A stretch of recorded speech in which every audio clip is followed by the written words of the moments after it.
क्या आपको पता है टाटा के जो ओनर है यानी कि जो भैया टाटा जी को रिप्रेजेंट करते हैं श्री रतन टाटा जी, ये इंडिया के या वर्ल्ड के नंबर 1 रिचेस्ट आदमी क्यों नहीं है? और कहाँ जो रिलायंस के ओनर है हमारे जो धीरू भाई अंबानी साहब यानी कि मुकेश अंबानी भाई है, ये जो है इंडिया के रिचेस्ट आदमी है। भाई ऐसा क्यों होता है? अपनी जानने की कोशिश करिए। चलिए आज इस वीडियो में मैं आपको बताता हूँ, पर उससे पहले प्यारा सा एक intro.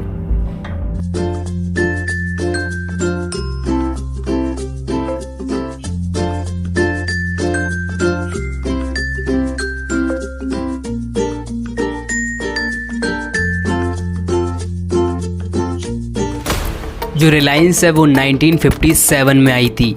Can you believe that? मतलब टाटा जो है इस रिलायंस से बहुत पहले का इंडिया के अंदर मौजूद था, बट आज फिर भी जो है मुकेश अंबानी इंडिया के टॉपेस्ट रिचेस्ट मैन है। यानी कि भैया अमीर आदमियों की गिनती होती है, हज़ारों 2000 3000 4000 करोड़ तो ये अपनी शादियों में उड़ा देते हैं। वहीं जो हमारे टाटा के ओनर है, यानी कि पहले मैं आपको एक चीज़ क्लियर कर देता हूँ कि जो श्री रतन टाटा जी है वो इस कंपनी के सिर्फ एक चेयरमैन है, एक प्रकार से गार्डियन है। वो इस कंपनी के मालिक नहीं है, क्योंकि 66% जो शेयर हैं वो जो उन्होंने टाटा मतलब जो एक ट्रस्ट बना रखी है उसको दे रखा है। यानी कि बेसिकली यही जो मेन रीज़न है, इसलिए श्री रतन टाटा जी आज इंडिया के क्या टॉप मतलब 30-40 में भी उनका नाम नहीं आता है। और यहाँ पर हम बात करते हैं रिलायंस की, तो वहाँ पर 45% के शेयर्स जो है मुकेश अंबानी के पास है, इसलिए वो इंडिया के टॉप रिचेस यानी भैया अमीर आदमियों में गिनती होती है उनकी। इस वजह से एक बेसिस का रीज़न यही है। चलो मैं आपको थोड़ा विस्तार से समझा देता हूँ। टाटा की जो फाउंडेशन हुई थी वो आज़ादी से पहले तो हो गई थी, बट टाटा ने जो स्टार्टिंग जो करी थी यानी कि उसने अपनी ग्रोथ के साथ साथ देश का भी विकास करने का तैयारी करी थी। अब वहीं पर देखते हो आप मुकेश अंबानी, वो एक प्रकार से पूरे पक्के बिजनेसमैन है, बट यहाँ पर टाटा जो है इंडस्ट्रियलिस्ट है।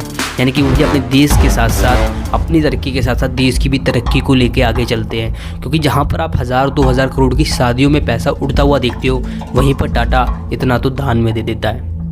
मतलब टाटा के पास क्या कुछ नहीं है। आप खुद देखोगे Tata Motors, Jaguar, land rover सब कुछ टाटा के पास है। तनिष्क है, Tata steel, Tata powers, Tata electricity सब कुछ टाटा के पास है। इवन टाटा ने तो ऐसी कमांड पकड़ रखी है कि बहुत से अगर इनके सारे शेयर्स हटा दिए जाएँ, मतलब टाटा को दे दिए जाएँ, ऑफिस श्री रतन जी को दे दिए जाएँ, तो इंडिया के नंबर 1 बन जाएंगे। तो आप समझ रहे हो इतना कुछ है टाटा के पास। क्योंकि टाटा का कहना है एक इंटरव्यू में, एक ऐसे ही नॉर्मल इंटरव्यू में किसी ने उनसे क्वेश्चन किया कि मुकेश अंबानी इतने अमीर आदमी है तो आप क्यों नहीं है, तो उनका एक बहुत ही बड़ा खूबसूरत रिप्लाई आया था कि हम जो है देश के साथ साथ यानी अपनी तरक्की के साथ साथ देश की भी तरक्की को लेकर चलते हैं। क्योंकि आप कोविड में देखो या कहीं भी देख लो, टाटा जो है कहीं भी पीछे नहीं हटता है दान देने में।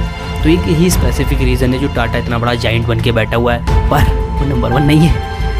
और बात कर लेते हैं श्री रतन टाटा जी की, तो भाई इनसे ही कंपनी की पहचान है। प्रकार से ये चेयरमैन है, यानी कि ये ऑब्वियसली देखा जाता है यानी कि हाथ में टाटा की करनी धरनी है, बट एक्चुअल जो हायरार्की के अंदर सिस्टम के अंदर लोग हैं वो सारे ओल्ड हैं, यानी कि नए आ चुके हैं, मतलब वो पुराने वाले नहीं हैं। बेसिकली यही है वजह जो टाटा जो है इतना ऊपर टॉप पे नहीं आया है। बट गाइज़ इतनी छोटी सी इन्फॉर्मेशन के लिए guys please like and comment share कर दीजिएगा, कहीं से भी आप नए आए। Thank you for watching guys.